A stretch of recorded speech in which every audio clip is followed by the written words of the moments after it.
Self പബ്ലിഷിങ്ങിൻ്റെ സാധ്യതയെക്കുറിച്ചാണ് ഒരു ഉദാഹരണ സഹിതം ഇവിടെ പറയുന്നത്.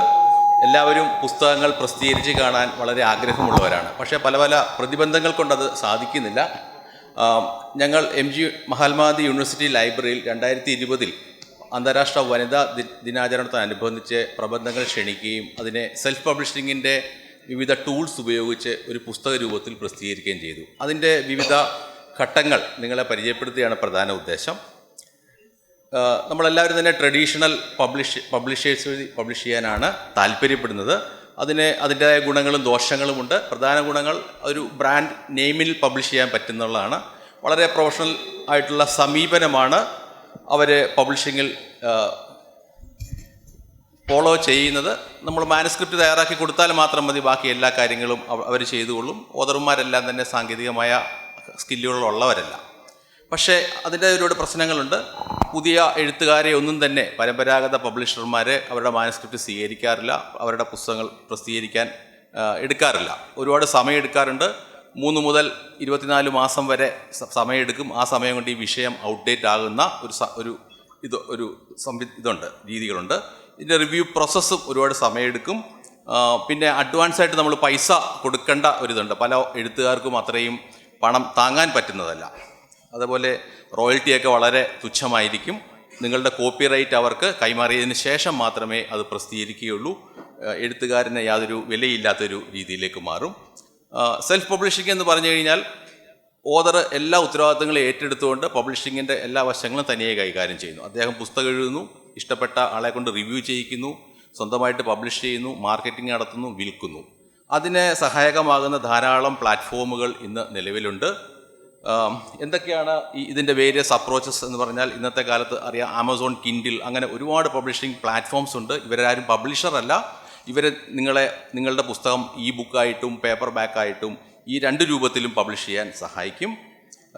ഇപ്പം മിക്കവാറും എല്ലാ യൂണിവേഴ്സിറ്റികളും പ്രസാധകരും ഒക്കെ തന്നെ ചിലവ് കുറയ്ക്കുന്നതിൻ്റെ ഭാഗമായിട്ട് ഈ ഓപ്പൺ ആക്സസ് രീതി അല്ലെങ്കിൽ സെൽഫ് പബ്ലിഷിംഗ് രീതികൾ ഉപയോഗിക്കുന്ന. ഉദാഹരണം പറഞ്ഞാൽ ഓസ്ട്രേലിയൻ നാഷണൽ യൂണിവേഴ്സിറ്റി അവരുടെ പുസ്തകങ്ങൾ നിങ്ങൾക്ക് ഓപ്പൺ ആക്സസ് എഡിഷൻ സൗജന്യമായിട്ട് ഡൗൺലോഡ് ചെയ്യാം. പേപ്പർ ബാക്ക് വായിക്കേണ്ടവർക്ക് നേരിട്ട് വാങ്ങിക്കാം.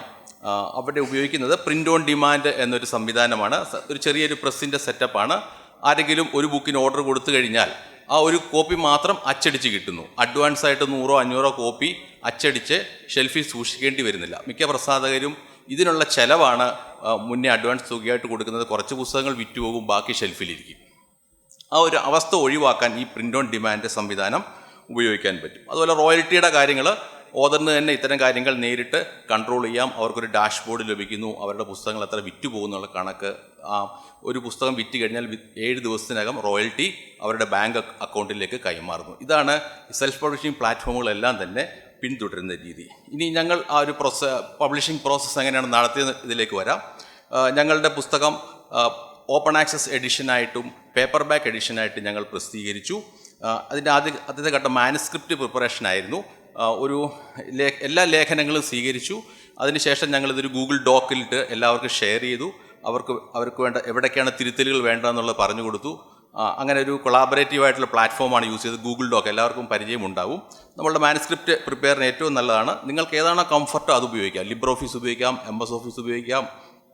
അതല്ലെങ്കിൽ നിങ്ങളൊരു സയൻറ്റിഫിക് ഡോക്യുമെൻ്റ് ഉണ്ടെങ്കിൽ ലാറ്റക് പോലുള്ള പ്ലാറ്റ്ഫോംസ് ഉപയോഗിക്കാം. ഗൂഗിൾ ഡോക്കിൻ്റെ ഒരു ഗുണം, നിങ്ങൾക്ക് എത്ര പേർക്ക് വേണമെങ്കിൽ ഈ ഡോക്യുമെൻറ്റ് ഷെയർ ചെയ്യാം. അവർക്ക് ഇതിൽ തിരുത്തലുകൾ വരുത്താം, മാറ്റങ്ങൾ വരുത്താം. ഒറ്റ ഡോക്യുമെൻറ്റിൽ നമുക്കിത് ചേഞ്ചസ് എല്ലാം കാണാനും പറ്റും.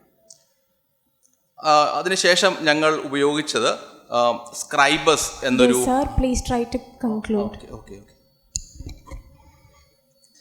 ISBN എടുക്കുക എന്നുള്ളതാണ്. ഇപ്പോൾ ISBN പോർട്ടൽ ലഭ്യമാണ്. നമുക്ക് ആർക്ക് വേണമെങ്കിലും ISBN അപേക്ഷിക്കാം. നിങ്ങൾക്ക് ഒരാഴ്ചക്കകം കിട്ടും. ഞങ്ങൾ ഉപയോഗിച്ച ലൈസൻസ് എന്ന് പറയുന്നത് ക്രിയേറ്റീവ് കോമൺസ് ലൈസൻസാണ്. ഓപ്പൺ ആക്സസ് ഡിസ്ട്രിബ്യൂട്ട് ചെയ്യാൻ വേണ്ടി ഉപയോഗിച്ചത്. ബുക്ക് ഫോർമാറ്റ് PDF ഫോർമാറ്റിലാണ് യൂസ് ചെയ്തത്. അതിന് സ്ക്രൈബസ് സോഫ്റ്റ്വെയറിലാണ് തയ്യാറാക്കിയത്. PDF കൺവേർട്ട് ചെയ്തു.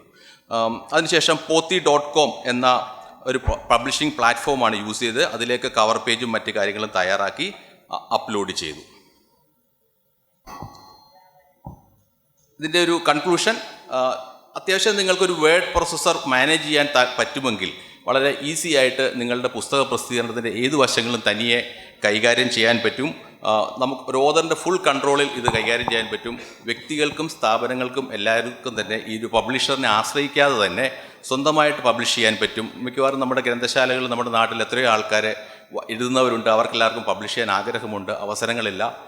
ഗ്രന്ഥശാലകൾക്ക് ഇത്തരം കാര്യങ്ങൾ ഏറ്റെടുത്തുകൊണ്ട് ഒരുപാട് പേരുടെ പബ്ലിഷ് ചെയ്യുക എന്നുള്ള ആശയം സാക്ഷാത്കരിക്കാൻ വേണ്ടി സെൽഫ് പബ്ലിഷിംഗ് ടൂൾസ് വളരെയധികം സഹായിക്കും. Thank you doctor Vimal.